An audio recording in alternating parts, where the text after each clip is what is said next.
সুপ্রিয় শিক্ষার্থী বন্ধুরা, সবাই কেমন আছো? আশা করি সবাই ভালো আছো। আজকে আরও একটি নতুন টপিকে তোমাদেরকে স্বাগত জানাচ্ছি। আর আজকের টপিকের নাম হলো বর্গমূল।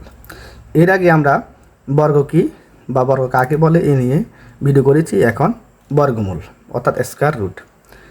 প্রথম আমরা সংজ্ঞা দেখে নিই কী বলছে। কোনো সংখ্যাকে এমন একটি সংখ্যা দ্বারা প্রকাশ করা গেলে যার বর্গ করলে মূল সংখ্যাটি পাওয়া যায়, তবে সেই সংখ্যাকে মূল সংখ্যার বর্গমূল বলে। এখন এখানে আমি একটু নোট দিয়েছি, অর্থাৎ ব্র্যাকেটে দেওয়া আছে নিজের সাথে নিজেকে গুণ। নিজের সাথে নিজেকে গুণ অর্থাৎ বর্গ। আমরা এর আগে যারা বর্গ বুঝে না, বর্গের যে ক্লাসটি দিয়েছি ওইটি যদি ভিডিওটি দেখো তাহলে সহজে বর্গ বুঝে নিতে পারবে। এখন আমরা সংজ্ঞার সাথে উদাহরণ যখন আলোচনা করব তাহলে সহজে বুঝতে পারবে। কোনো সংখ্যাকে এমন একটি সংখ্যা দ্বারা প্রকাশ করা গেলে, যেমন 16 একটি সংখ্যা। এখন এই সংখ্যাকে যদি আমি প্রকাশ করি যার বর্গ করলে মূল সংখ্যাটি পাওয়া যায়। এখন এই 16 পাওয়া যাবে কি বর্গ করলে? অর্থাৎ 4কে 4, অর্থাৎ 4কে নিজেকে 4, অর্থাৎ নিজের সাথে নিজেই গুণ, অর্থাৎ নিজের সাথে অর্থাৎ 4 আছে, 4কে আবার 4 নিজের সংখ্যা দ্বারা গুণ করলে আমরা মূল সংখ্যাটি পাই। তাই 16 এর বর্গমূল হলো 4। অর্থাৎ তবে সেই সংখ্যাকে মূল সংখ্যার বর্গমূল বলে। তো সেই সংখ্যা কি? যে সংখ্যা দ্বারা তাকে গুণ করলে মূল সংখ্যা পাওয়া যায়। আবার বলি, কোনো সংখ্যাকে এমন একটি সংখ্যা দ্বারা প্রকাশ করা গেলে, তার কোনো একটা সংখ্যা হলো 16কে আমরা প্রকাশ করব। তো কি প্রকাশ করব?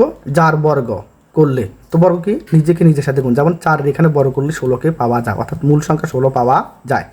এখন তবে সেই সংখ্যাকে মূল সংখ্যার বর্গমূল বলে। তো সেই সংখ্যা কি? অর্থাৎ মূল সংখ্যা পাওয়া যাওয়ার জন্য যে গুণ করা হয়েছে, তো গুণ করা হয়েছে 4 এর সাথে 4, অর্থাৎ যেই সংখ্যাকে গুণ করা হয়েছে ওই সংখ্যা হলো কি? তার বর্গমূল। তাই 16 এর বর্গমূল হলো 4। আবার এখানে আরেকটি মূল সংখ্যা হলো 49। তো 49কে আমরা কি দ্বারা প্রকাশ করছি? 7 দ্বারা, অর্থাৎ 7-এর ডাবল গুণ, অর্থাৎ বর্গ করছি, তাতে আমাদের 49 আসছে। এখন এই জন্য 49-এর বর্গমূল হলো 7, অর্থাৎ মূল সংখ্যাকে, তবে সেই সংখ্যাকে, কোন সংখ্যা? যে সংখ্যা দ্বারা তাকে 49কে আমরা প্রকাশ করেছি, ওই একটি সংখ্যা দ্বারা প্রকাশ করা। তো কোন সংখ্যা দ্বারা প্রকাশ করেছি? 7 দ্বারা, এবং 7 নিজেকে নিজে বর্গ করছে, বর্গ করার কারণে 49 হয়েছে। তাইলে এই 49-এর বর্গমূল হলো 7। আমরা আরও একটি যদি উদাহরণ আলোচনা করি, যেমন এখন সহজ ভাষায় আমরা বর্গমূল কাকে বলে। কোনো সংখ্যার বর্গমূল হলো সেই সংখ্যা যাকে নিজের সাথে গুণ করলে প্রদত্ত সংখ্যাটি পাওয়া যায়। তাহলে যেমন আমরা 4কে এখানে গুণ করেছি, আর একটি কথা আমার রাখো, এটি হলো বর্গমূল চিহ্ন।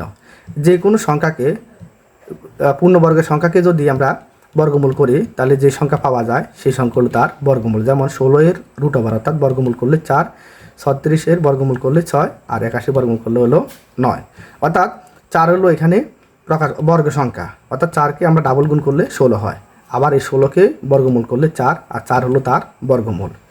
তাহলে আমরা সর্বশেষ বলতে পারি কোনো সংজ্ঞায় কোনো সংখ্যার এমন একটি সংখ্যা যার বর্গ করলে প্রদত্ত সংখ্যাটি পাওয়া যায়, তাকে ওই সংখ্যার বর্গমূল বলে।